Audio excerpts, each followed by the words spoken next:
आजको लोककथा रहेको छ लमे हुने स्याल। नमस्कार, स्वागत छ तपाईलाई यस च्यानल नेपाली कथामा। यस च्यानलमा विशेषतः नेपालमा छरिएर रहेका लोककथा, विश्वभरि छरिएर रहेका कथाहरू संकलन गरिएको छ। हाम्रा नियमित दर्शकहरूलाई धन्यवाद दिँदै कृपया सब्स्क्राइब गर्नु भएको छैन भने सब्स्क्राइब गरी नजिकै आउने बेल आइकन थिचेर अल अप्सनमा थिच्नुहोला। आजको कथा लमी हुने स्याल। यो कथा भारतको एक लोक कथा रहेको छ। एक समयमा कपडा बुनी बिक्री गर्ने एकजना व्यक्ति थियो। त्यस व्यक्तिका बाजे तथा बराजुहरू अत्यन्त धनाढ्य व्यक्ति थिए। तर त्यो कपडा बुनी बेच्ने व्यक्तिका बाबुले सबै सम्पत्ति सखा पारी देहान्त समेत भएर गए। छोराका पालामा त सब धन सम्पत्ति सुहा भइसकेको थियो। त्यस बिचरा व्यक्तिका आमा बाबु तथा बन्धु बान्धवहरू कोही पनि बाँकी भएनन्। एक छाक खानाको बन्दोबस्त गर्नलाई पनि त्यस बिचरालाई मुस्किल परेको थियो। संयोगवश त्यो मानिसको घर नजिकै एउटा स्यालको गुफा पनि रहेको थियो।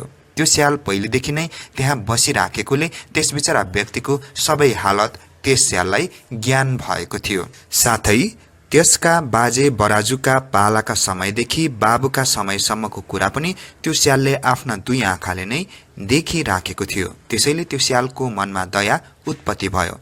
जनावर भए तापनि आफूले यथाशक्य त्यस बिचरा व्यक्तिको उपकार गर्ने भावना त्यो स्यालले आफ्नो अन्तर हृदयमा उद्बोध गरी ऊ कहाँ गई भन्यो, साथी, तिमीले एउटा कुकुरको अनुभव नगरेको दुःख पाइरहेका छौ। तर त्यसमा तिमीले मनमा केही चिन्ता लिनु पर्दैन। मैले एउटा राजाकी छोरीसँग तिम्रो विवाह गराइदिने विचार गरिसकेको छु। त्यो असम्भव कुरा सुनि आश्चर्यचकित हुँदै त्यो कपडा बुनी बेच्ने व्यक्तिले भन्यो, ओहो, म त राजाको ज्वाइँ हुने भएँ। त्यो त अन्ध कुकुरले स्वर्ग हेर्न सक्ने बेलामा मात्र हुन सक्छ। त्यस्तो आशंकापूर्ण कुरा सुनि स्यालले पुनः सम्झाइ भन्यो, के ममा त्यति गर्ने शक्ति छैन र? तिमीले हुन्छ या हुँदैन यो मात्र हेरिरहौ।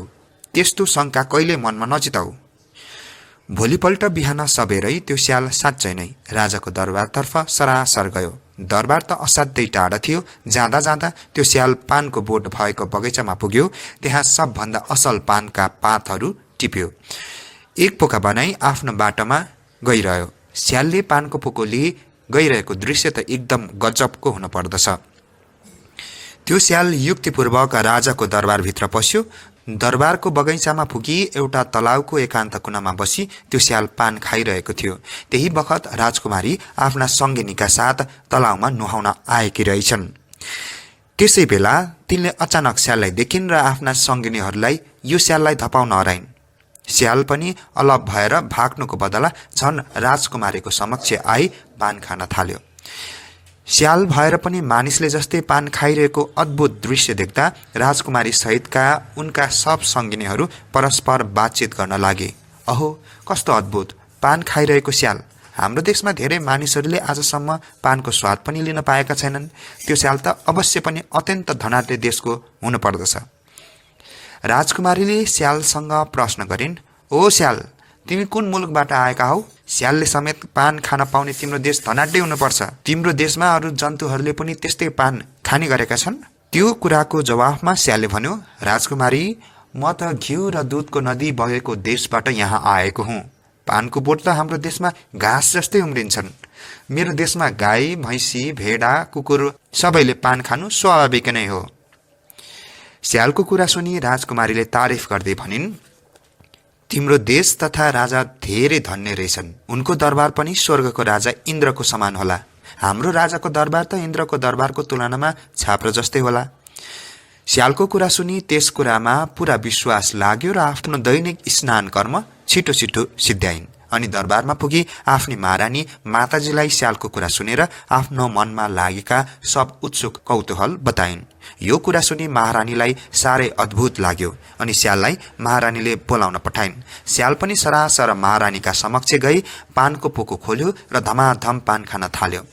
अनि महारानीले प्रश्न गरिन्, तिमी स्याल त धनाढ्य देशबाट आएका देखिन्छौ। तिम्रो देशका राजाको विवाह भइसक्यो कि?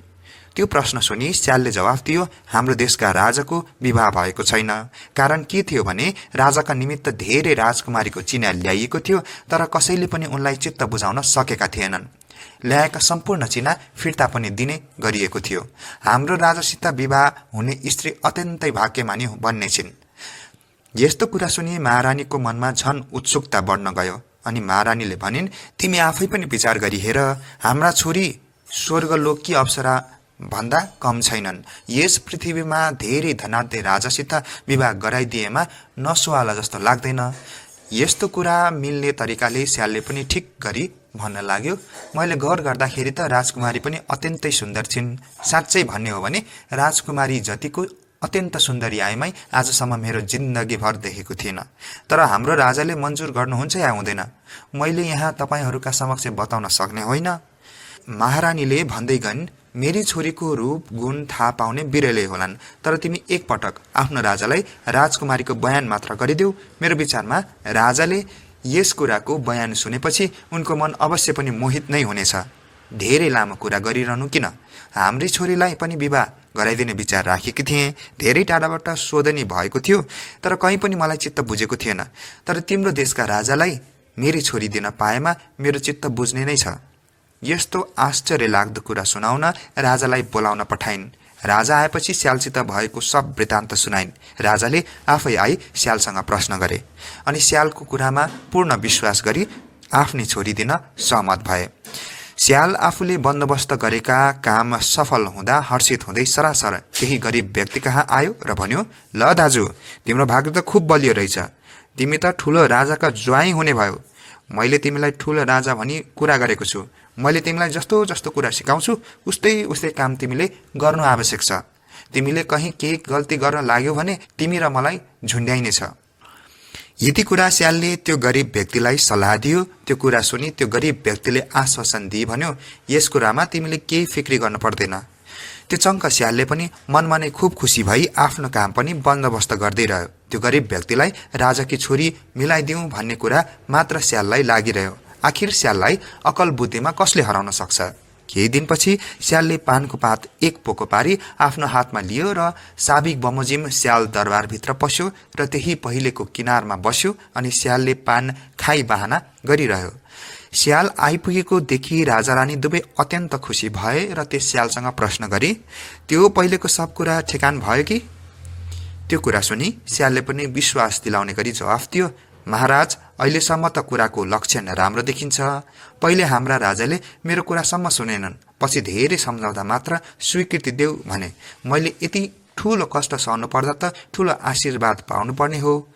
अब असल लक्षणका दिन हेरी विवाह उत्सव गर्नु मात्र बाँकी छ। हाम्रो राजाको बरियात भित्राउन तपाईको दरबारमा अटाउँदैन जस्तो छ।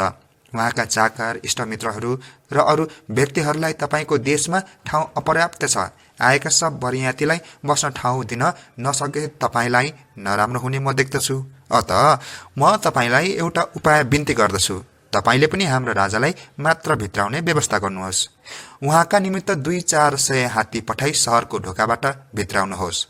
स्यालको त्यो कुरा सुनि राजा अत्यन्त हर्षित भए। स्यालको कुरा राजालाई पूरा विश्वास पनि भयो। राजाले स्याललाई भने, अहो, त्यसो भए त मलाई झन बेस भयो। त्यतिका बरियातका मानिसहरूलाई राख्ने ठाउँ पनि हुँदैन, यो असम्भव पनि छ। अत जसरी भए पनि तिम्रो राजालाई एक्लै मात्र मेरो दरबारमा भित्राउने बन्दोबस्त गरी ल्याउनु, नत्र मेरो इज्जतै जानेछ।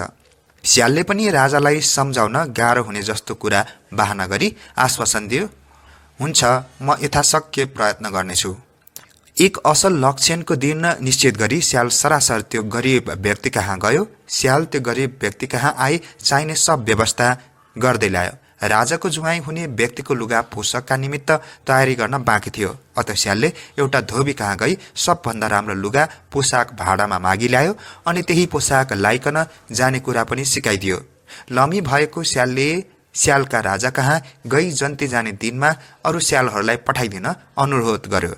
त्यसरी नै कागका राजा कहाँ पुगी 1000वटा कागहरू र सुगाका राजा कहाँ गई 1000वटा सुगाहरू जन्ती जानका निमित्त पठाइदिन भनी स्यालले अनुरोध गर्यो। लमी हुने स्यालले आफूले भनेको जस्तै सब व्यवस्था ठिक गर्यो। जन्ती जाने शुभ दिनमा धोबीबाट मागी ल्याएको पोसाक पनि त्यो गरिब व्यक्तिलाई लाउन दियो। स्याल, काग तथा सुगा हजार हजार जम्मा गरी लमी स्याल आइपुग्यो।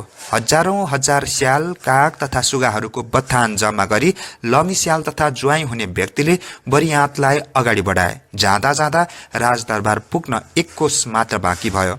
अनि त्यो लमी स्यालले आफूले जम्मा गरी ल्याएका स्याल, काग तथा सुगाहरूलाई सकेसम्म ठूलो स्वरले कराउन अनुरोध गर्यो। ती प्राणीहरूका उच्च स्वरले एक अद्भुतको वातावरण उपस्थित भयो। तर त्यस्तो ठूलो स्वर त कसैले पनि आजसम्म सुनेका थिएनन् होला।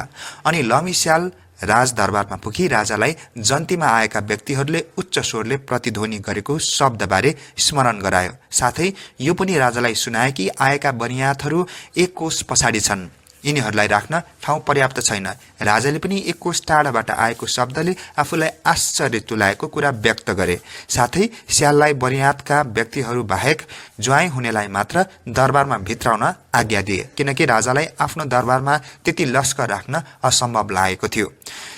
त्यसका अलावा आफ्नो इज्जतको पनि पूरा ख्याल राख्नु राजाका निमित्त आवश्यक नै थियो। लमी स्याललाई पनि राजाको यो कुरा ठिक लागेको थियो अनि त्यसले राजालाई आफ्नो पूर्व प्रस्ताव पनि स्मरण गरायो। स्यालको भनाइ बमोजिम एउटा घोडा र सवारी साथमा लिए ज्वाइँ हुने व्यक्ति रहेका ठाउँमा गयो। त्यो ज्वाइँ हुने व्यक्तिलाई घोडामा चढाई हजारौं काग, सुगा तथा स्याललाई धन्यवाद दिए लमी स्यालले फर्काइदियो। अनि ज्वाइँ हुने व्यक्ति तथा लमी स्याल राजाको दरबारमा आए। बुहारीतर्फ सबजना ज्वाइँ हुने व्यक्तिले सादा लुगा लगाई आएको देखि टोलाइरहे। उनीहरूलाई राजाले भनेको सारा कुरा स्यालले बताई सम्झायो। राज पुरोहितले विवाहमा गर्नुपर्ने सब यज्ञ होम आदि काम सम्पन्न गरे। यतिन्जेल स्यालको सल्लाह बमोजिम ज्वाइँ हुने व्यक्तिले 1 शब्द पनि बोलेन। लमी स्यालको मनमा त्यो व्यक्तिले केही अनर्थ गरिदिएमा सब प्रयत्न विफल होला भन्ने पुरा डर थियो। रात भयो। नवविवाहित दुला दुलैलाई दरबारमै एक कोठा दियो। राजदरबारभित्रको कोठामा नव पत्नी सहित बिछौनामा सुत्न लागेको त्यो ज्वाइँलाई स्वप्न वा विपना जस्तो लागिरह्यो। निदाउन उसले धेरै प्रयत्न गर्यो तर निन्द्रा लागेन। खाटमा पल्टेको त्यो ज्वाइँ बनाउँदा व्यक्तिले कोठाको दलिन तथा ठूला ठूला सत्तरीतिर आफ्नो आँखा लगायो अनि त्यो आफू एक्लै एक सुरमा भनभनाइरह्यो, यो ठूलो सत्तरीबाट तानका सामान बनाउन सकिन्छ र सानो दलिन चाहिँ हाता तयार गर्नलाई ठिक जस्तो देखिन्छ। नवविवाहित राजकुमारी पनि निधाएको जस्तो गरिरहेकी थिइन्। निन्द्रा त आएको थिएन। त्यो व्यक्तिले मनमा नै कुरा गरिरहेको राजकुमारीको कानमा स्पष्ट प्रतिध्वनित भइरहेको थियो। त्यो पुरा सुनि राजकुमारीले बहुतै आश्चर्य मानिन् अनि राजकुमारीले आफै पनि मनमा नै विचार गरिन्, चालामाला त राम्रो छैन जस्तो छ। मसँग विवाह भएको व्यक्ति वास्तविक राजा हो या कपडा बुन्ने मानिस हो? यो मानिस अवश्य पनि कपडा बुन्ने गरीब मानिस हुन पर्दछ, नत्र भने यसले किन यसरी तान सम्बन्धी कुरा गरिरहेको हो त? मेरो कर्म खोटो भाग्यलाई धिक्कार छ। राजकुमारी कहिले सूर्योदय होला भन्ने ध्यानमा लागेकी थिइन्। जब सूर्योदय भयो राजकुमारीले रातको सब वृत्तान्त आफ्नी आमालाई सुनाइन् अनि राजा रानी दुवैजना आफ्नो ज्वाइँको चाला देख्दा अत्यन्तै आश्चर्यचकित भए। साथै तिनीहरूका मनमा अनेक तर्क वितर्क समेत भइरह्यो। तुरुन्त त्यही नजिक सुतिरहेको लमी स्याललाई उठाई राजाले सोधे, कसो हाम्रो ज्वाइँको चाला त राम्रो देखिँदैन नि? अनि चलाक स्यालले तुरुन्तै आफ्नो मनमा कुरा ठिक विचारी बिन्ती गर्यो, महाराज तपाईले केही धन्दा लिनु पर्दैन। हाम्रो राजाको दरबार नजिकै कपडा बुन्ने गाउँलेहरूका 7 घर छन्। तिनीहरूलाई बस्नका निमित्त राजाले ठाउँ समेत प्रदान गरी रात दिन तिनीहरूका कल्याणार्थ राजा मनमा नै भुनमुनाउनु भएको मात्र हो। यसरी स्यालले वास्तविक कुरा छोपी इज्जत कायम राख्न चलाकी साथ राजालाई बिन्ती गर्यो।